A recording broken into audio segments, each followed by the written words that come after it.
Joseph Smith claimed that in 1829, John the Baptist appeared to him and Oliver Cowdery, conferring on them the office of the Aaronic priesthood. Soon after, the apostles Peter, James, and John appeared to them, giving them the even higher Melchizedek priesthood. It was this authority that gave Smith the power to restore the Church of Jesus Christ. The problem with this story is that records show no one even knew about it until several years after the Mormon Church had been founded, and certain church doctrines concerning the priesthood had to be added back into previously published revelations that failed to mention it. But now let's compare the biblical priesthood with the Mormon Church's restoration of it. First, here's what the Bible says. God originally instated the Aaronic priesthood for the male physical descendants of Aaron who were at least 25 years old. Their most important function was the butchering and burning of sacrificial animals in the temple for the forgiveness of sins on behalf of the people. And they were professional, making their living off of designated portions of the sacrifices.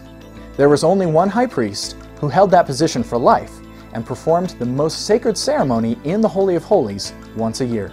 The Melchizedek priesthood was held by only two men, Melchizedek, who died long before the Aaronic priesthood was established, and Jesus. And since Jesus lives forever, he is the only Melchizedek priest forever. Jesus' sacrifice on the cross did away with the need for the Aaronic priesthood and the sacrificial system. The New Testament describes all Christians as priests, regardless of gender or age. This unnamed priesthood gives them the power to have a personal relationship with God and to come to Him through Christ for the forgiveness of sins. In the New Testament, church offices appear, such as deacon, elder, and apostle, but the structure was not hierarchical. In Mormonism, however, it is very hierarchical and authoritative and is only for males. It starts with the Aaronic priesthood, which covers 3 offices. The first is deacon, given to 12-year-olds.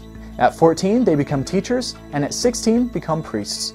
They do things like collect the offering and distribute the sacrament. The Melchizedek priesthood covers the next 6 offices. At age 18, one can become an elder, even though the Bible describes elders as responsible heads of families. Married men can then become bishops, which in the Bible is interchangeable with elder. They oversee the Aaronic priesthood and the ward. High priests work at the stake level, which is a group of wards. Next, there's the 70, which gets its name from the time that Jesus sent out 70 disciples to spread the gospel. Then there's the patriarchs.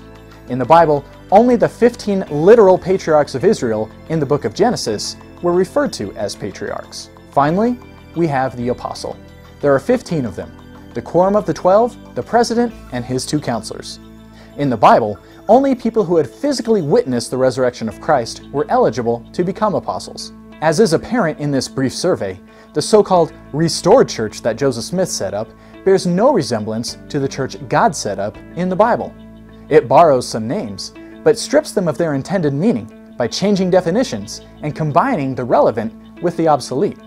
Find out more about it at ldsvideo.org.